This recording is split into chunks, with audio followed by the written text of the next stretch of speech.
औज़ुबिल्लाहिमिनश्शैतानिर्रजीम बिस्मिल्लाहिर्रहमानिर्रहीम। अस्सलामुअलैकुम स्टूडेंट्स, मेरा नाम है तैयब और आप देख रहे हैं अल अकेडमी ऑफिशियल। स्टूडेंट, पिछले लेक्चर के अंदर जो कि इसी टॉपिक के ऊपर था, उसके पार्ट 1 के अंदर मैंने आपको फेरोप्टोसिस के बारे में बताया था कि फेरोप्टोसिस क्या होता है, ये प्रोसेस क्यों ज़रूरी है, इस प्रोसेस के ज़रिए हम क्या कर सकते हैं। तो आज इस टॉपिक को मज़ीद कंटिन्यू करते हैं और इसके जो नेक्स्ट 6 पॉइंट्स रह चुके थे उनमें से 3 पॉइंट्स इस वीडियो के अंदर कवर करते हैं और जो बाकी 3 पॉइंट्स रह जाएंगे वो इंशाल्लाह ताला नेक्स्ट वीडियो के अंदर हम कवर करेंगे। स्टूडेंट्स, जो आज हमने पॉइंट इसका कवर करना है वो है फेरोप्टोसिस इन कैंसर। इसके बाद 2 और पॉइंट्स हैं, लेकिन इन पॉइंट्स को स्टार्ट करने से पहले पिछली वीडियो के अंदर जो कुछ मैंने आपको बताया था उसको थोड़ा सा रिपीट कर लेते हैं, रिवाइज कर लेते हैं ताकि आपके लिए आसानी हो इसको समझने के लिए। और अगर आपने मेरी पिछली वीडियो नहीं देखी फेरोप्टोसिस पार्ट 1 की, तो इस लेक्चर को सुनने से पहले उस वीडियो को लाजमी सुन लें, क्योंकि अगर आप उस वीडियो को गौर से सुन लेंगे तो आपको इस पार्ट को समझना ईजी हो जाएगा। तो चलें, फिर भी मैं आपको रीकैप कर देता हूं, इसको बेसिक बता देता हूं कि पिछली वीडियो के अंदर हमने क्या पढ़ा था। तो स्टूडेंट, फेरोप्टोसिस के बारे में हमने पढ़ा था कि जितने भी जिंदा जानदार हैं ना, उनकी बॉडी ट्रिलियंस ऑफ सेल से मिलकर बनी है। कुछ यूनिसेलुलर हैं, कुछ मल्टी सेलुलर हैं। और अगर हम मल्टी सेलुलर या मल्टी सेलुलर ऑर्गेनिजम्स की बात करें और अगर उनके अंदर से हम ह्यूमन की मिसाल ले लें, तो मैंने आपको बताया था कि हमारी बॉडी के अंदर हर वक्त जो सेल हैं वो डिवाइड कर रहे हैं। कभी कभार क्या होता है कि अगर कोई जेनेटिक प्रॉब्लम हो जाए या किसी वजह से जो सेल की डिवीजन का प्रोसेस है ना वो रुके ना, बल्कि अनकंट्रोल डिवीजन शुरू हो जाए सेल की, तो उसको हम कैंसर कहते हैं। और आजकल वैसे भी हमारी खुराकें और जो हमारी फिजा है, इन्वायरमेंट है, उसके अंदर जो पोल्यूशन है, या कभी कभार ये होता है कि हम मेडिसिन, अगर छोटी सी प्रॉब्लम बॉडी के अंदर हुई तो हम मेडिसिन लेना शुरू कर देते हैं। तो इस तरह की कई रीजंस होती हैं जिनकी वजह से आजकल जो है कैंसर की जो मकदार है या इसकी जो तादाद है वो दिन ब दिन बढ़ती जा रही है। तो मैंने आपको बताया था कि फेरोप्टोसिस प्रोसेस के जरिए हम उन कैंसर्स को ट्रीट कर सकते हैं जो कि आज से पहले जब डॉक्टर्स और साइंटिस्ट उनको ट्रीट करते थे तो वो अपनी ट्रीटमेंट के बाद दोबारा वापस आ जाते थे। मैंने आपको 2 टाइप्स बताई थी कि किस वजह से हम फेरोप्टोसिस को पढ़ रहे हैं, जिसमें मैंने आपको बताया था कि कुछ कैंसर्स ऐसे होते हैं जो कि अपनी जगह से फैलते फैलते बॉडी के दूसरे ऑर्गन्स तक जा पहुंचते हैं, और ऐसे जो कैंसर हैं वो साइंटिस्ट के लिए परेशानी का सबब बनते हैं। तो उन साइंटिस्ट ने इस परेशानी का सॉल्यूशन निकालने के लिए ये एक नया तरीका, जो कि बेसिकली हमारी बॉडी के अंदर, हमारी बॉडी के सेल्स के अंदर पहले से मौजूद होता है, सिर्फ इसको बूस्ट करना होता है उन्होंने। तो क्या होता है कि कैंसर जो है या कैंसर सेल जो है वो डेड हो जाते हैं। एक कैंसर तो मैंने आपको बताया कि वो अपनी जगह से स्टार्ट होता है और दूसरे बॉडी ऑर्गन्स तक जा पहुंचता है। तो ये साइंटिस्ट के लिए परेशानी थी और उन्होंने फेरोप्टोसिस इसके लिए किया। अब दूसरा जो कैंसर था जिसके बारे में मैंने पिछली वीडियो के अंदर आपको बताया था कि कुछ कैंसर ऐसे हैं जिनको साइंटिस्ट ने ट्रीट किया, लेकिन ट्रीटमेंट के बाद वो कैंसर दोबारा रिकरेंस हो गए, रिवर्स हो गए। ठीक है, मतलब कि दोबारा आ गए। अब ऐसे कैंसर जो कि दोबारा आ जाते हैं, हालांकि उनके ऊपर ड्रग्स की मदद से भी उनको ट्रीट किया जा सकता है, बल्कि किया जाता था, और कीमोथेरापी की मदद से भी ट्रीट किया जाता था और दूसरे प्रोसेस जो हैं उनकी मदद से भी ट्रीट किया जाता था। लेकिन ये जो कैंसर थे वक्ती तौर पर ट्रीट हो जाते थे, लेकिन दोबारा रिवर्स हो जाते थे, दोबारा वापस आ जाते थे। तो अब साइंटिस्ट ने मजीद इसके ऊपर रिसर्च स्टार्ट कर दी और सोचा कि कोई ना कोई ऐसा तरीका लाजमी होगा जिसके जरिए हम इन कैंसर्स को भी ट्रीट कर सकते हैं जो कि दोबारा वापस आ जाते हैं या अपनी जगह से बढ़ते बढ़ते दूसरी जगह तक जा पहुंचते हैं। तो मैंने आपको बताया था फेरोप्टोसिस के बारे में कि ये प्रोसेस किस तरीके से सेल के अंदर अमल अपना करता है और किस तरीके से कैंसर सेल को डेड करता है। तो मैंने आपको बताया था कि इस प्रोसेस के जरिए क्या होता है, साइंटिस्ट क्या करते हैं कि इस प्रोसेस को बूस्ट करने के लिए सबसे पहले तो जो कैंसर सेल है उसके अंदर आयरन की मकदार होना ज्यादा लाजमी है। बगैर आयरन की मदद से ये फेरोप्टोसिस प्रोसेस नहीं होता, और जब फेरोप्टोसिस की मकदार ज्यादा हो जाए सेल के अंदर तो उस सेल के अंदर फेरोप्टोसिस का प्रोसेस शुरू हो जाता है। दूसरी बात मैंने आपको ये बताई थी कि फेरोप्टोसिस जो प्रोसेस है इसके अंदर क्या होता है कि साइंटिस्ट क्या करते हैं कि सिस्टीन नामी अमाइनो एसिड सेल के अंदर जाने से रोक देते हैं, उसको ब्लॉक कर देते हैं। एक ट्रांसपोर्टर होता है जो कि सिस्टीन को सेल के अंदर लेके जाता है, और सिस्टीन जो है वो सेल के लिए फायदेमंद होता है लेकिन फेरोप्टोसिस प्रोसेस के खिलाफ काम करता है। मतलब कि कैंसर सेल के अंदर अगर सिस्टीन मौजूद हो तो वो कैंसर सेल को बचा लेगी फेरोप्टोसिस के प्रोसेस से। तो क्या होगा कि कैंसर सेल फैलता जाएगा। हमारा मकसद ये है कि जो कैंसर सेल है उसकी डेथ। तो इसके लिए क्या हमने करना है कि सिस्टीन जो अमीनो एसिड है उसको ब्लॉक करना होगा, उसका रास्ता ब्लॉक करना होगा, क्योंकि जब सिस्टीन जो है उसका रास्ता ब्लॉक हो जाएगा तो इसके अंदर मैंने एक और मॉलिक्यूल का नाम लिया था, ठीक है। अब वो जो मॉलिक्यूल है ना उसको ये जो सिस्टीन है ये पैदा करती है, ठीक है ना। अब वो जो मॉलिक्यूल पैदा होता है ना सेल के अंदर, वो क्या करता है कि फेरोप्टोसिस के प्रोसेस के खिलाफ काम करता है, अपना अमल करता है, और क्या करता है कि कैंसर सेल को फेरोप्टोसिस के प्रोसेस से बचा लेता है। तो हमने बेसिकली यही करना होता है कि उस सिस्टीन को ब्लॉक कर देना है, और आगे जो प्रोसेस है ना वो ऑटोमेटिकली बंद हो जाएगा।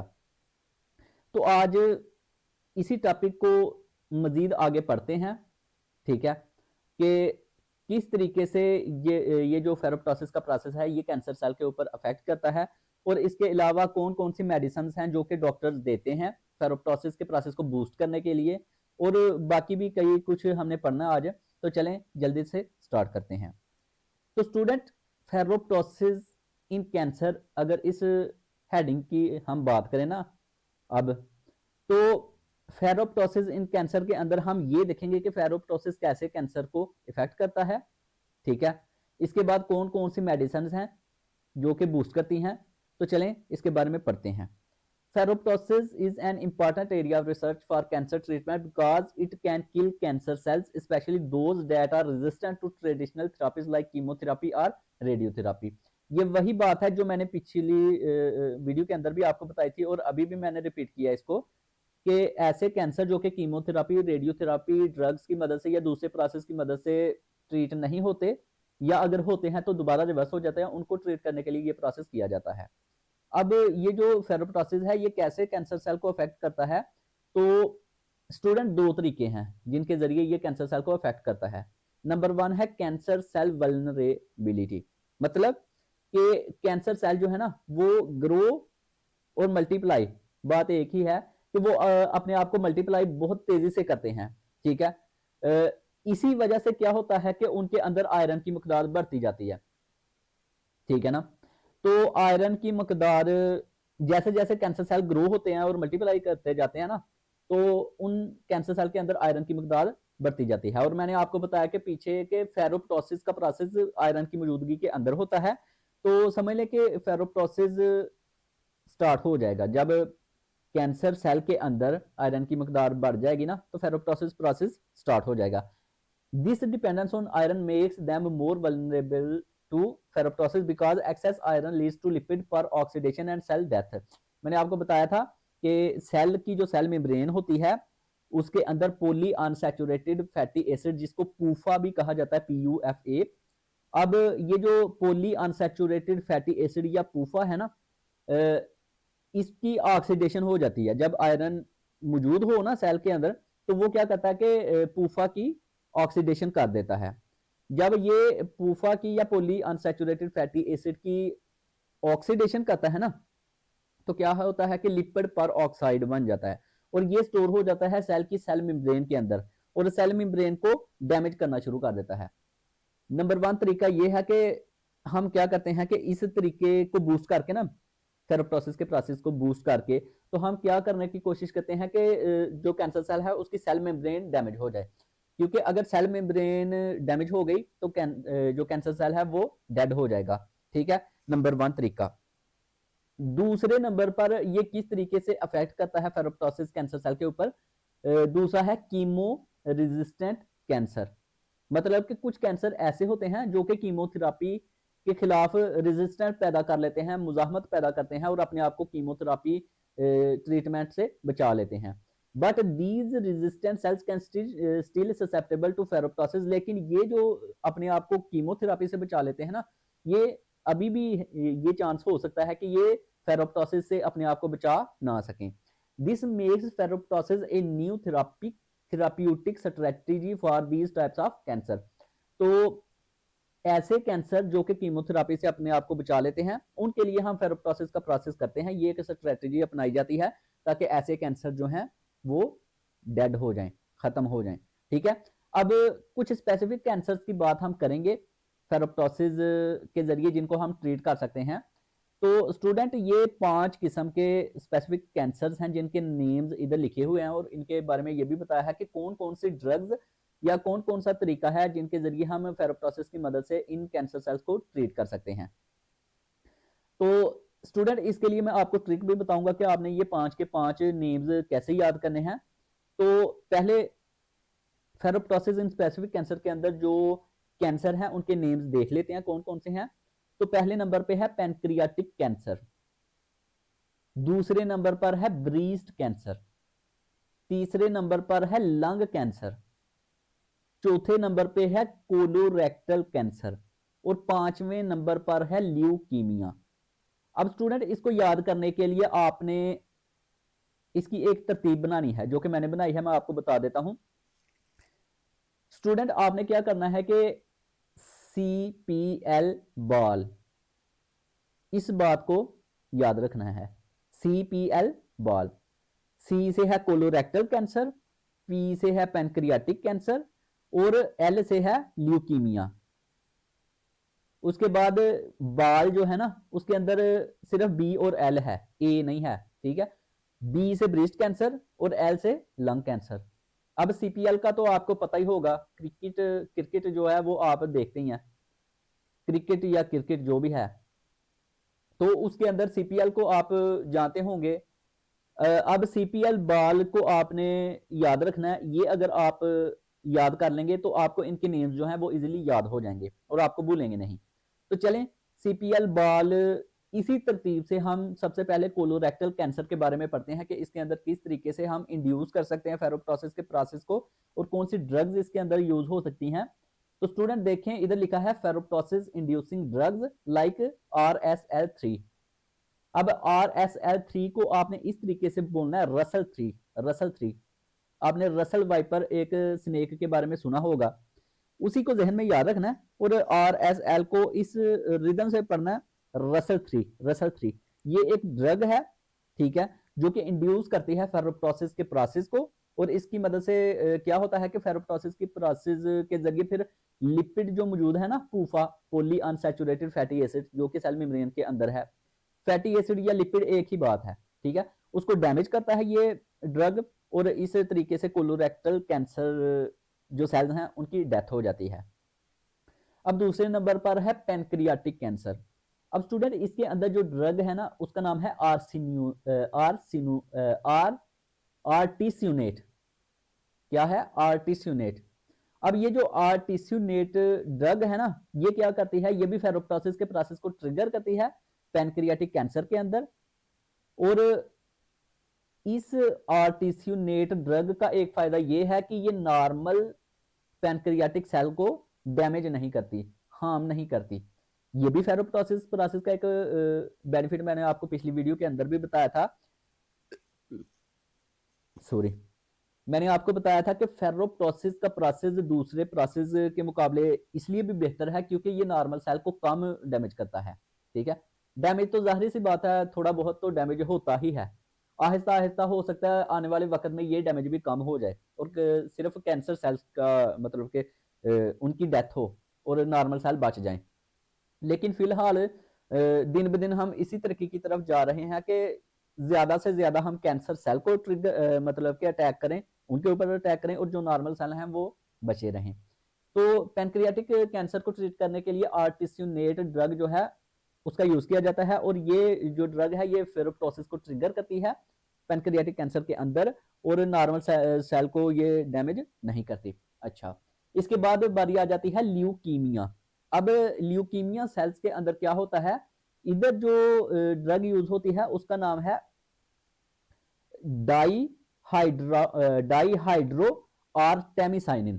ठीक है, डाईहाइड्रो आर्टेमिसाइनिन, आपने इस तरीके से इसको पढ़ना है, डाईहाइड्रो आर्टेमिसाइनिन। ये क्या करता है कि रिएक्टिव ऑक्सीजन स्पीशी जो पैदा होती है ना आयरन की मदद से, मैंने आपको बताया था कि कैंसर सेल के अंदर आयरन की मकदार ज्यादा हो जाती है, तो उससे क्या होता है कि आयरन मॉलिक्यूल्स के साथ रिएक्ट करता है सेल के अंदर और रिएक्टिव ऑक्सीजन स्पीशीज पैदा करते हैं। और रिएक्टिव ऑक्सीजन स्पीशीज का दूसरा नाम फ्री रेडिकल भी है। और ये जो रिएक्टिव ऑक्सीजन स्पीशी या फ्री रेडिकल है ये सेल की हेल्थ के लिए खतरनाक होती है।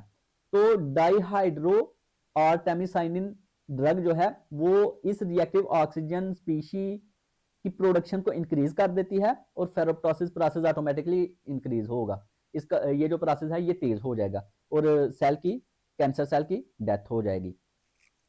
इसके बाद आ जाता है ब्रीस्ट कैंसर। ब्रीस्ट कैंसर के अंदर जो ड्रग है उसका नाम है सल्फासेलाजीन। सल्फासेलाजीन, इसको SAS इससे भी याद रखना है। और अगर आप फीमेल हैं तो आप इससे सास को रिप्रेजेंट कर लें, या मतलब कि सास का ध्यान लगा के इसको याद रख लें कि ब्रीस्ट कैंसर के अंदर सास जो है वो बहुत खतरनाक है ब्रीस्ट कैंसर के लिए। और सास से यहाँ मतलब वो वाली सास नहीं है, बल्कि यहाँ मतलब है सल्फासालाजीन। ठीक है, ये मैं थोड़ी सी आपको ट्रिक्स वगैरह बताता रहता हूँ ताकि आपके लिए आसानी हो। तो उम्मीद है कि आपको ये तरीका अच्छा लग रहा होगा। तो चलें, ये जो सास ड्रग है ये सल्फासालाजीन है ना, ये क्या करेगा, ये भी फेरोप्टोसिस के प्रोसेस को इंड्यूस करेगा। ठीक है, कैसे करेगा, आयरन की अकुमुलेशन करवा के, ठीक है, और लिपिड की डैमेज करवा के ब्रेस्ट कैंसर सेल्स के अंदर। उसके बाद this is particularly effective in cancer with low oestrogen receptor levels. और दूसरी बात ये है कि ये जो सल्फासालाजीन है ना ड्रग, ये ज्यादा इफेक्टिव उन कैंसर्स के अंदर होती है जिनके अंदर एस्ट्रोजन रिसेप्टर लेवल लो हो। ठीक है ना, तो अब ब्रेस्ट कैंसर भी हो गया, अब बारी आ गई लंग कैंसर की। तो स्टूडेंट इसके अंदर जो मतलब के ड्रग यूज होगी, हाँ होगी ना, उसका नाम है एसिटामिनोफिन। इसके ऊपर मैंने आज से तकरीबन 1 साल पहले वीडियो बनाई थी जिसके अंदर मैंने आपको ये बताया था कि सुनी सुनाई बातों पर अमल ना किया करें, क्योंकि कुछ लोग कह रहे थे कि एसिटामिनोफिन टैबलेट जो है इनसे क्या होता है कि अगर कोई एसिटामिनोफिन टैबलेट लेता है तो उसकी 24 आवर्स के अंदर डेथ हो जाती है। तो मैंने इसके ऊपर रिसर्च करके इसके बारे में देख के एक वीडियो बनाई थी और आपको बताया था कि ये सरासर झूठ है। और ये जो एसिटामिनोफिन है ना टैबलेट, ये पैरासीटामोल की तरह ही एक टैबलेट है। लेकिन इधर इसी एसिटामिनोफिन का फायदा आपको बताने जा रहा हूँ कि ये जो एसिटामिनोफिन टैबलेट है ना, ये ड्रग है, ये क्या करती है, फेरोप्टोसिस के प्रोसेस को इनहेंस करती है। कैसे करती है, by targeting a protective pathway. ये एक प्रोटेक्टिव पाथवे को टारगेट करती है जिसका नाम है NRF2HO1। ये लंग कैंसर सेल के अंदर इस पाथवे को टारगेट करती है और फेरोप्टोसिस के प्रोसेस को इनहेंस कर देती है। और आपको मैंने बताया है कि फेरोप्टोसिस का प्रोसेस जैसे ही इनहेंस होगा, इंक्रीज होगा या ये प्रोसेस तेज हो जाएगा तो कैंसर सेल ऑटोमेटिकली डेड हो जाएगा। तो ये स्पेसिफिक कैंसर्स के बारे में मैंने आपको बता दिया कि कौन कौन सी ड्रग्स कहाँ कहाँ यूज होती हैं फेरोप्टोसिस के प्रोसेस को इंक्रीज करने के लिए, इसकी स्पीड को तेज करने के लिए। तो अब चलते हैं ferroptosis as a therapeutic strategy की तरफ। तो student ferroptosis as a therapeutic strategy के अंदर कुछ ज्यादा पढ़ने वाली बात तो नहीं, इसके अंदर सिर्फ आपने ये याद रखना है कि थेराप्यूटिक स्ट्रेटेजी के तौर पर हम इसको 2 तरीके से ले रहे हैं। ठीक है, नंबर 1 पे ये है कि ड्रग इंड्यूस्ड फेरोप्टोसिस, मतलब कि हम सिर्फ और सिर्फ ड्रग की मदद से फेरोप्टोसिस को इंड्यूस करते हैं। और ये ड्रग्स पीछे मैंने आपको पढ़ा दी हैं, ठीक है, जितनी भी कैंसर के अंदर जो ड्रग्स मैंने आपको बताई हैं उन्हीं की बात हो रही है कि इन ड्रग्स की मदद से हम फेरोप्टोसिस को इंड्यूस करते हैं। हमारे पास दो स्ट्रेटजी हैं, या तो हम ड्रग की मदद से इंड्यूस करें फेरोप्टोसिस को, या हम करें कम्बिनेशन थेरेपी की मदद से, मतलब कि ड्रग्स का भी यूज करें और दूसरे प्रोसेस को भी इसी के साथ कैंसर सेल के ऊपर अटैक करवाएं, जैसे कीमोथेरेपी हो गई या रेडिएशंस की मदद से, या दूसरे जो भी प्रोसेस हैं उनकी मदद से उनसे मिला के हम ड्रग्स का भी यूज करें और उन थेरापीज का भी यूज करें। इन दोनों के मिलाप से हम अटैक करवाएं कैंसर सेल के ऊपर और उसको खत्म करें। तो ये दो स्ट्रेटजीज हैं हमारे पास, ठीक है। अब आगे लिमिटेशंस एंड चैलेंजेस। तो स्टूडेंट, जैसा कि आपको पता है कि कोई भी प्रोसेस जो हम करते हैं ना, तरक्की तो हम दिन ब दिन कर रहे हैं, लेकिन फिर भी हमारे सामने कोई ना कोई चैलेंजेस आ जाता है, कुछ ना कुछ खामी कमी रह जाती है, जो कि आने वाले वक्त में दोबारा उसको उस कमी को पूरा करने की कोशिश की जाती है, ठीक है। तो अभी हमारे सामने फेरोप्टोसिस के प्रोसेस के अंदर भी कुछ लिमिटेशंस और चैलेंजेस हैं। और नंबर 1 पे चैलेंज है कि रेजिस्टेंस टू फेरोप्टोसिस। स्टूडेंट, कुछ कैंसर सेल्स अभी भी ऐसे हैं जो कि फेरोप्टोसिस के खिलाफ भी मुजाहमत पैदा कर लेते हैं, रेजिस्टेंस पैदा कर लेते हैं और अपने आप को डेड होने से बचा लेते हैं, ठीक है। वो कैसे कर सकते हैं या करते हैं? वो इस तरीके से करते हैं कि वो प्रोड्यूस करते हैं एंटीऑक्सीडेंट्स। मैंने एंटीऑक्सीडेंट्स के बारे में आपको बताया था पिछली वीडियो के अंदर। अगर आपको एंटीऑक्सीडेंट्स के बारे में नहीं पता तो इस वीडियो को सुनने से पहले पिछली वीडियो को लाजमी सुन लें। उसके अंदर मैंने एंटीऑक्सीडेंट के बारे में बताया था आपको डिटेल में, उसको सुन लें, फिर आपके लिए ये इजी हो जाएगा। तो क्या होता है कि रेजिस्टेंस कैसे पैदा करते हैं कैंसर सेल्स? वो इस तरीके से कि अपने अंदर एंटीऑक्सीडेंट जो है ना उसको इंक्रीज कर लेते हैं। और वो जो एंटीऑक्सीडेंट है वो लिपिड डैमेज से प्रोटेक्ट करती है, मतलब कि कैंसर सेल के मेम्ब्रेन के अंदर जो लिपिड्स है ना उसकी डैमेजिंग से बचाती है, ठीक है, जो कि फेरोप्टोसिस की मदद से होना था, लिपिड डैमेज। दे में आल्सो रिड्यूस आयरन लेवल्स। दूसरा तरीका यह है कि अपने अंदर आयरन लेवल को कम कर देती है। और आपको पता है कि आयरन लेवल कम हो जाए तो फेरोप्टोसिस का प्रोसेस भी कमजोर हो जाता है। आयरन लेवल ऊपर जाए, मतलब इंक्रीज करे, तो फेरोप्टोसिस का प्रोसेस भी इंक्रीज हो जाता है। तो कुछ कैंसर सेल्स क्या करते हैं कि आयरन लेवल को कम कर देते हैं, जिसकी वजह से उनकी बचत हो जाती है। दूसरे नंबर पे ये है कि अभी इस प्रोसेस के मुतालिक हमें मोर रिसर्च करने की जरूरत है। अभी मुकम्मल रिसर्च नहीं हुई, बल्कि अभी मजीद रिसर्च की जरूरत है। तो स्टूडेंट, अब नेक्स्ट जो हेडिंग है ना उसका नाम है रेजिस्टेंस मैकेनिज्म टू फेरोप्टोसिस। मतलब कि हमने पढ़ा कि कुछ कैंसर सेल्स ऐसे भी हैं जो कि अभी फेरोप्टोसिस के प्रोसेस के खिलाफ भी रेजिस्टेंस पैदा कर लेते हैं। तो वो किस तरीके से कर लेते हैं?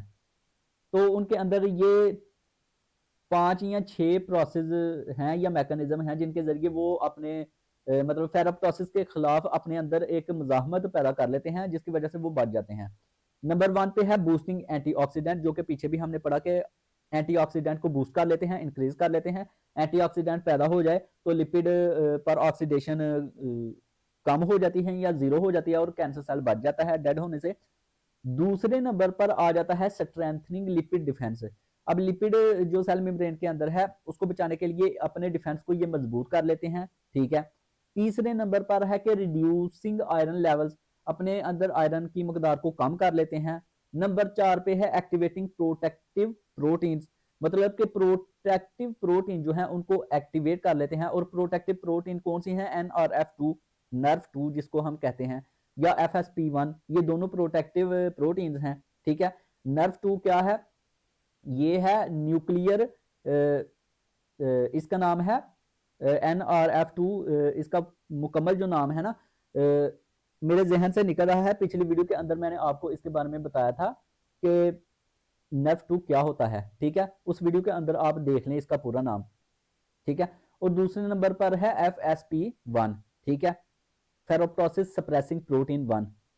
ये क्या करती है कि प्रोटीन के प्रोसेस को सप्रेस कर देती है और लिपिड डैमेज स्टॉप हो जाता है, ठीक है। और ये FSP1 तब काम करती है जब GPS4 काम ना कर रहा हो, ठीक है।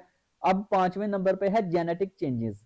कभी कभार स्टूडेंट क्या होता है कि ये जो कैंसर सेल है ना, ये अपने अंदर जेनेटिक चेंजेस ले आते हैं, और उन जेनेटिक चेंजेस की मदद से क्या होता है कि इनके अंदर जो फेरोप्टोसिस का प्रोसेस है वो स्टॉप हो जाता है और कैंसर सेल बच जाते हैं।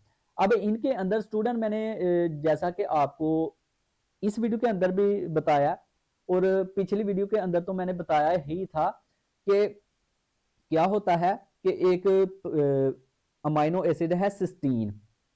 वो जो सिस्टीन अमाइनो एसिड है ना, उस की ट्रांसपोर्टेशन जो है उसको अगर हम स्टॉप कर दें तो क्या होता है, एक और मॉलिक्यूल है जो कि इसके खिलाफ रेजिस्ट करता है, फेरोप्टोसिस के प्रोसेस के खिलाफ, तो उसकी प्रोडक्शन भी रुक जाती है। जैसे ही हमने सिस्टीन अमाइनो एसिड की ट्रांसपोर्टेशन सेल के अंदर रोक दी, उसका रास्ता रोक दिया, तो एक मॉलिक्यूल है स्पेसिफिक, उसकी प्रोडक्शन बंद हो जाएगी। और जैसे ही उसकी प्रोडक्शन बंद होगी, स्टूडेंट वो जो मॉलिक्यूल है ना, उसका नाम मेरे जहन में आ गया है, उसका नाम है ग्लूटाथाइओन। ठीक है। अब वो जो ग्लूटाथाइओन मॉलिक्यूल है ना, वो कब पैदा होता है, जब सेल के अंदर सिस्टीन नामी अमाइनो एसिड मौजूद हो। तो अगर हम सिस्टीन को ब्लॉक कर दें तो वो मॉलिक्यूल जो है ग्लूटाथाइओन वो पैदा नहीं होगा, और ग्लूटाथाइओन जो है वो पैदा ना हो तो फेरोप्टोसिस का प्रोसेस तेज हो जाता है और कैंसर सेल की डेथ हो जाती है। तो इधर क्या है कि उस सिस्टीन को सेल के अंदर लेके जाने के लिए जो ट्रांसपोर्टर अपना रोल अदा करता है ना, उसका नाम है SLC7A11। SLC7A11, इसको याद रखना है, SLC7A11। ये एक ट्रांसपोर्टर है और ये सिस्टीन को सेल के अंदर लेके जाता है। इसकी मदद से क्या होता है कि बूस्ट होता है GSH, इसी को ग्लूटाथाइओन कहा जाता है। ग्लूटाथाइओन का दूसरा नाम GSH भी है। इसकी प्रोडक्शन बूस्ट हो जाती है और फेरोप्टोसिस ब्लॉक हो जाता है। दूसरे नंबर पे है कि म्यूटेशन P53, जो मतलब कि ये एक मॉलिक्यूल है, ठीक है, P53। अब इसके अंदर जब म्यूटेशन हो जाती है ना, तो तब क्या होता है कि फेरोप्टोसिस का प्रोसेस सप्रेस हो जाता है कुछ कंडीशंस के अंदर। ठीक है। तो इस तरीके से जेनेटिक चेंजेस की मदद से, मतलब के जेनेटिक चेंजेस की मदद से भी फेरोप्टोसिस का प्रोसेस स्टॉप हो जाता है। अब इसके बाद लास्ट जो स्टेप है वो है अडाप्टेशन टू ट्रीटमेंट्स। कभी कभार ये क्या करते हैं कि जब डॉक्टर्स और साइंटिस्ट ट्रीट कर रहे होते हैं ना कैंसर सेल्स को, तो कुछ कैंसर सेल्स ऐसे हैं जो कि अडाप्टेशन ट्रीटमेंट के खिलाफ पैदा कर लेते हैं और अपने आप को फेरोप्टोसिस के नुकसान से बचा लेते हैं। तो इन कुछ ये तरीके हैं जिनकी मदद से कैंसर सेल भी रेजिस्टेंस पैदा करते हैं और अपने आप को डेड होने से बचा लेते हैं। आगे स्टूडेंट बारी आ गई है drug development for ferroptosis therapy. ठीक है। अब दोबारा ड्रग डेवलपमेंट की बात आ गई है कि कौन कौन सी ड्रग्स अभी तक इजाद हो चुकी हैं और FDA ने अप्रूव भी उनको कर दिया हुआ है, और डॉक्टर्स जो हैं वो ड्रग्स यूज करते हैं कैंसर के खिलाफ। तो स्टूडेंट ये कुछ ड्रग्स हैं, इनको पढ़ते हैं। अगर FDA अप्रूव्ड ड्रग्स की बात करें ना, तो कुछ ड्रग्स ऑलरेडी अप्रूव्ड हो चुकी हैं for other diseases have been found to induce ferroptosis in cancer cells. कुछ दूसरी बीमारियों के लिए वो ड्रग्स मतलब के इजाद हुई थी, लेकिन वो फेरोप्टोसिस के प्रोसेस को भी इंड्यूस करती हैं, ठीक है, कैंसर सेल्स के अंदर। जैसा कि अगर हम बात करें सोराफेनिब।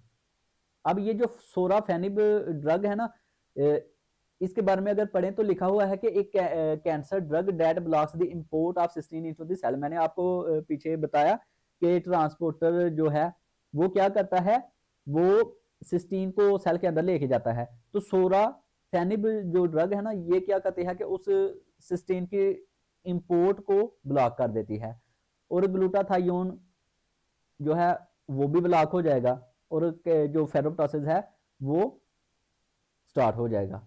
ठीक है ना। उसके बाद आ जाता है सल्फासालाजीन। ये पीछे भी हमने पढ़ा है सल्फासालाजीन। तो इधर इसके बारे में लिखा है एन आर्थराइटिस ड्रग। जोड़ों आर्थराइटिस क्या होता है, जोड़ों के दर्द के बारे में या जोड़ों की बीमारियों के बारे में ये ड्रग जो है वो यूज होती है। लेकिन इधर क्या होता है कि ये भी सिस्टीन को ब्लॉक कर देती है, ठीक है ना। और वही बात के अगर सिस्टीन ब्लॉक हो जाएगी तो ग्लूटाथायोन नहीं बनेगा, और ग्लूटाथायोन नहीं बनेगा तो फेरोप्टोसिस का प्रोसेस होगा, जिसकी वजह से कैंसर सेल की डेथ हो जाएगी। अब ये तो कुछ एफडीए अप्रूव्ड ड्रग्स थी ना, जो कि कुछ और ट्रीटमेंट्स के लिए बनी गई थी, लेकिन ये कैंसर सेल के अंदर भी फेरोप्टोसिस के प्रोसेस को बूस्ट करने के लिए यूज हो सकती हैं या होती हैं। दूसरे नंबर पे है नेचुरल कंपाउंड्स। कुछ नेचुरल कंपाउंड्स भी ऐसे होते हैं या सब्सटेंसेस होते हैं जो कि इंड्यूस करते हैं फेरोप्टोसिस के प्रोसेस को, जैसे कि पाइपर पाइपरलोंग्यूमाइन पाइपरलोंग्यूमाइन ये ब्लैक पेपर के अंदर पाई जाती है, काली मिर्च के अंदर, और ये क्या करती है, रिएक्टिव ऑक्सीजन स्पीशी को इंक्रीज कर देती है और लिपिड डैमेज होना शुरू हो जाता है और कैंसर की डेथ हो जाती है कैंसर सेल की। डाईहाइड्रो आर्टेमिसाइनिन, इसके बारे में भी हमने पीछे पढ़ा, और इस लाइन को आप खुद ही पढ़ लें, इजी है, कोई प्रॉब्लम नहीं। यही लिखा हुआ है कि ये ड्राइव हुई थी मलेरिया ड्रग के लिए, लेकिन ये सबब बनती है रिएक्टिव ऑक्सीजन स्पीशीज बिल्डअप करने में, और वही प्रोसेस के ferroptosis in leukaemia and other cancers जो हैं वो खत्म हो जाते हैं, फेरोप्टोसिस उनको खत्म कर देता है। आगे है synthetic compounds. Researchers are designing new drugs specifically to trigger ferroptosis, मतलब कि जो रिसर्चर्स साइंटिस्ट या डॉक्टर्स हैं ना, उन्होंने कुछ न्यू ड्रग्स सिंथेसाइज की हैं, खुद तैयार की हैं, जिनके अंदर ये 3 दी गई हैं, रसल 3, फिन 56 और फेरोप्टोसाइड।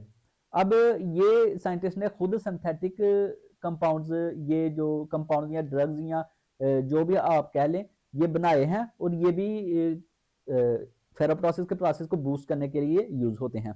इनको भी आप खुद से पढ़ लें, इजी है। अगर ना कुछ समझ चले तो कमेंट के अंदर आप कमेंट सेक्शन के अंदर आप क्वेश्चन करके पूछ सकते हैं।